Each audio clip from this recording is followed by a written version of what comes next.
Puji Tuhan, Bapak Ibu, Saudara kekasih dalam Tuhan. Kita akan membaca Alkitab. Mari kita ambil dalam 2 Korintus pasal 9, Saudara. 2 Korintus 9 ayat 6 sampai ayat yang ke-9. Firman Tuhan berkata,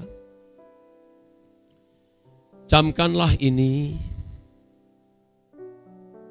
orang yang menabur sedikit akan menuai sedikit juga. Dan orang yang menabur banyak akan menuai banyak juga. Hendaklah masing-masing memberikan menurut kerelaan hatinya. Jangan dengan sedih hati atau karena paksaan. Sebab Allah mengasihi orang yang memberi dengan sukacita. Dan Allah sanggup melimpahkan segala kasih karunia kepada kami, supaya kamu senantiasa berkecukupan di dalam segala sesuatu dan malah berkelebihan di dalam pelbagai kebajikan. Seperti ada tertulis, ia membagi-bagikan, ia memberikan kepada orang miskin, kebenarannya tetap untuk selama-lamanya." Cukup sampai situ, Saudara, pembacaan firman Tuhan. Kita sudah belajar bahwa kita mestinya memperlakukan Tuhan Yesus sebagai Raja harus dengan sungguh-sungguh, Saudara. Nah, pertanyaannya adalah bagaimana caranya kita memperlakukan Tuhan Yesus itu sebagai Raja? Ini kurang diperkarakan, ya Saudara. Tentu tidak cukup memperlakukan Tuhan Yesus sebagai Raja itu dengan pernyataan bibir bahwa Dia adalah Raja. Tidak cukup pula dengan rajin ke gereja dan memberikan persembahan. Tidak cukup memanggil Dia Tuhan. Tidak cukup memanggil atau mengambil bagian dalam kegiatan rohani. Tidak cukup, Saudara. Memperlakukan Tuhan Yesus sebagai Raja adalah tindakan hidup setiap hari, sepanjang waktu di segala tempat kita, di mana kita berada. Jadi itulah cara kita menghormati Tuhan Yesus sebagai Raja. Jadi bukan hanya sekedar kita mengakui Dia adalah Tuhan dan Raja, tetapi kita harus membuktikan dengan tindakan hidup yang sesuai dengan pikiran dan perasaan Allah di sepanjang waktu, di segala tempat di mana kita ada, Saudara. Jadi tidak gampang lagi kita dengan mudah berkata, "Aku percaya Engkau Tuhan Yesus sebagai Tuhan dan Raja kita."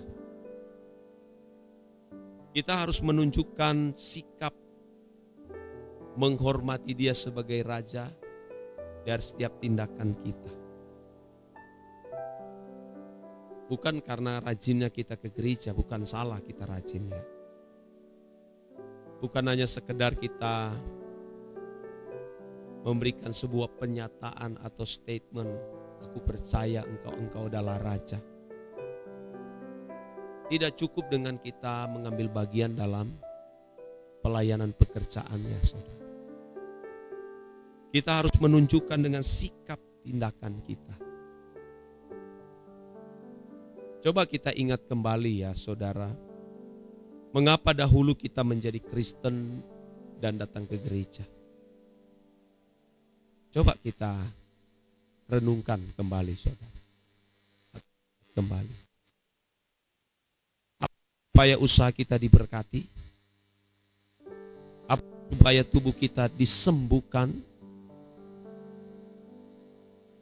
apakah supaya rumah tangga kita dipulihkan, atau apakah supaya karir kita lebih baik atau lebih maju. Dan rata orang Kristen sebagian besar mencari Tuhan atau menemukan Tuhan seperti yang saya kemukakan tadi. Hanya karena ada asas manfaat. Aku ikut Tuhan supaya aku bisa luput dari segala mara bahaya, supaya terlewati bahaya kemiskinan atau krisis ekonomi dan lain-lain sebagainya. Umumnya demikian, saudara. Dan ini sama yang dikatakan oleh Tuhan Yesus, kamu mengikut aku hanya karena kamu makan roti. Hanya karena masalah jasmani. Hanya karena kebutuhan fisik. Ya, kamu mengikut aku hanya karena makan roti. Dan pada umumnya orang Kristen demikian, saudara. Nah, sekarang kita harus mengubah sikap. Semua kita harus percaya bahwa kita adalah anak-anak Allah. Anak-anaknya sendiri. Mungkinkah ia tidak memelihara anak-anaknya? Allah pasti memelihara, saudara. Yang penting di sini, saudara, kita harus menaruh percaya kepada Dia sebagai Tuhan dan kita sebagai anak.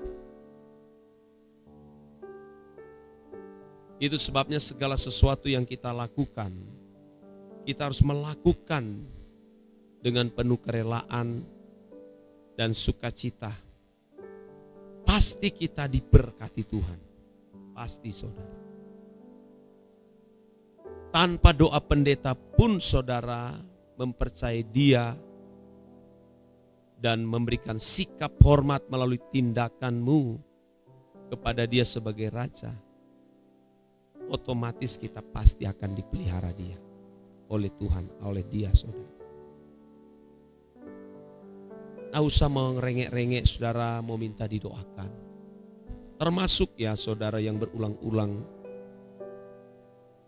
Tidak salah, saya tidak mengatakan salah Anda membutuhkan doa. Ya, supaya rumah bisa terjual. Sakit bisa sembuh, boleh. Tapi kalau tinggal berkali-kali atau berkali-kali berulang-ulang, saudara. Allah kita bukan Allah yang tuli. Dia maha mendengar, tahu jeritan anak-anaknya. Tapi Dia tidak dengan mudah, saudara, langsung memberikan apa yang kita inginkan atau butuhkan. Apa sih yang kita butuhkan sesungguhnya? Kita mencari Dia untuk apa?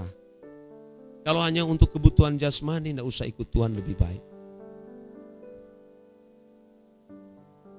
Kita mengikut Tuhan atau mempercayai Dia dan menyambut Dia sebagai Tuhan dan Raja kita, atau sebagai Juru Selamat, karena ada kebutuhan yang tidak bisa diselesaikan oleh siapapun atau apapun, kecuali hanya Dia yang mampu menyelesaikan itu. Apa itu? Masalah karakter kita, saudara. Ini tidak bisa diselesaikan oleh siapapun, kecuali kita berurusan dengan Dia. Jangan kita menggedor-gedor Tuhan dengan permintaan-permintaan itu. Kita setiap hari ini tidak dewasa, saudara. Allah kita bukan Allah yang buta, yang tidak mau melihat kehidupan anak-anaknya di bawah kolong langit. Dia berkata, perhatikan burung di udara, tidak menabur, tidak menuai, tapi dipelihara. Burung saja dipelihara. Bunga bakung di padang, ya saudara, tidak memintal, tapi Allah mendandani. Apalagi kita, saudaraku. Jadi jangan meragukan Tuhan, ya saudara. Jangan meragukan Tuhan. Kalau kita naikkan doa kepada Tuhan lalu doa kita belum dijawab, bukan berarti lalu Tuhan itu tuli tidak mendengar, buta tidak melihat. Bukan karena itu, saudara. Tentu ada rencana-rencana Tuhan, ada maksud-maksud tertentu.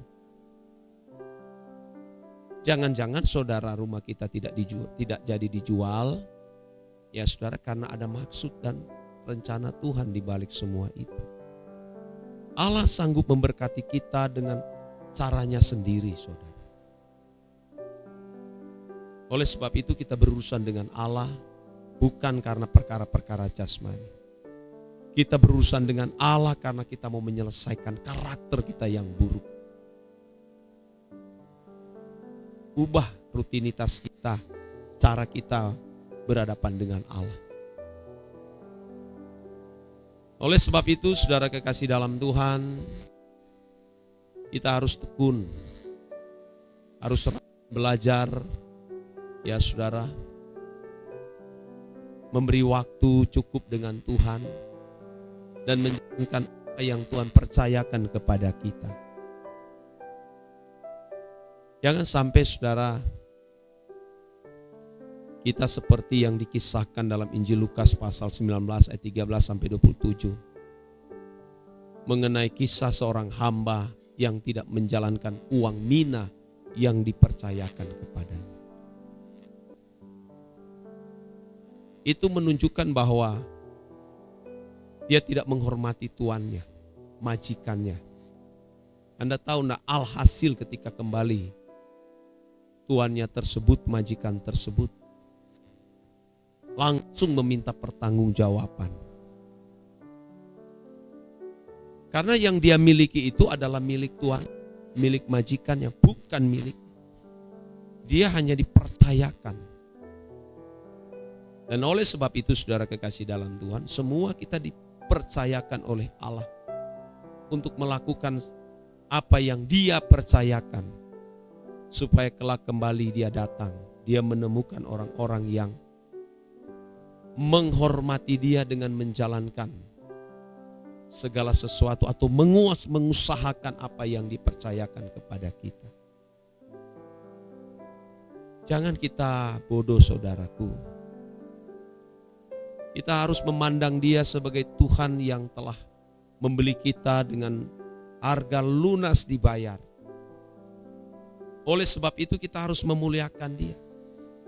Jelas tertulis 1 Korintus 6 ayat 20. Sebab kamu telah dibeli dan harganya telah lunas dibayar. Karena itu muliakanlah Allah tubuhmu.